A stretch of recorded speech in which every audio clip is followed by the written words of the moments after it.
Hello everyone, good morning. কেমন আছো তোমরা? আশা করি ভালো আছো। আমিও বেশ ভালো আছি। তো আমি পল্লবী, তোমরা সামনে নিয়ে চলে এলাম আমার একটা নতুন ব্লগ। আর এই নতুন ব্লগে আজকে ছিল কি জানো, ঈদ। আর ঈদ উপলক্ষে আমাদের একটা বিশাল বড় নিমন্ত্রণ চলে এসেছিল, আর যেটা আমি এক্সপেক্টই করিনি, কারণ এইটা আমার জীবনে সেকেন্ড বার যাওয়া ঈদের নিমন্ত্রণ। একবার গেছিলাম একটা বন্ধু আমাকে নিমন্ত্রণ করেছিল সেখানে, আর এই সেকেন্ড টাইম যাচ্ছি। তো দেখো, এটা হচ্ছে বাঁকড়াহাটে একজন মসজিদ আছে, সেই মসজিদের হচ্ছে যে বাবা আছে, পীর বাবা, তারই বাড়ি। তো এটা ছিল আমার হচ্ছে কি শ্বশুরের একজন বন্ধু। তো চলো, এই তো বাড়িতে তো মোটামুটি এসে গেছি আর ঢুকেও পড়েছি। তো চলো সবার সাথে দেখা করিয়ে দিই তোমাদেরকে, মানে কাদের বাড়ি আর কাদের বাড়িতে আমরা নিমন্ত্রণ খেতে এসেছি। এই হচ্ছে কাকিমা আর এই হচ্ছে কাকু। তো চলো আমরা বসেও পড়েছি এসে, আর এইবারে আসবে হচ্ছে ওনাদের স্পেশাল খাবারগুলো।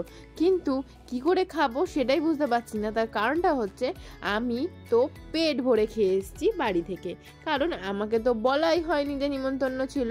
তো আমি তো জানতাম না, তাই জন্য পেট ভরে খেয়েই গেছিলাম। আর এই দিকে দেখো খাবার এসে পৌঁছে গেছে।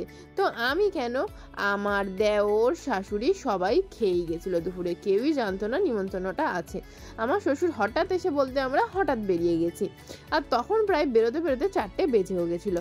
তাই দেখো শুকনো সিমুই খেলো খালি সবাই, আর কেউই কিছু খায়নি। আর 2খানা প্লেট বিরিয়ানি এসছে। এইবার ভাবছো তাহলে 2 প্লেট বিরিয়ানি কার জন্য?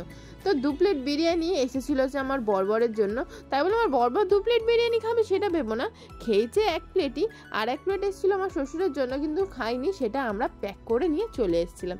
তো চলো, এই যে বিরিয়ানিটা দেখেছো, প্রচণ্ড ডেলিশিয়াস লাগছে না? আর এনাদের বিরিয়ানি তো অসাধারণ খেতে হয়।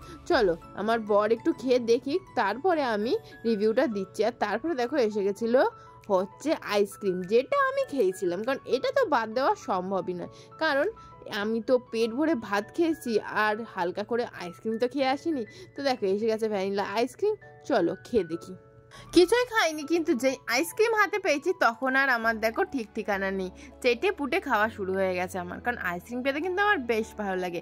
আর এদিকে আমার আইসক্রিম খাওয়া শেষ হতে না হতে আমার বরের দেখো মোটামুটি বিরিয়ানি খাওয়া শেষ হয়েছে। আর আমার ওর থেকে রিভিউ নেওয়া হয়নি যে বিরিয়ানিটা কেমন খেতে। কেমন খেতে? তো রিভিউটাও দিল, সেরমভাবে দিতে পারলো না, কারণ কাজের জন্য ভীষণ ব্যস্ত। তো আমাকে ওই মাথা নেড়েই বলে দিল খুব ভালো হয়েছে।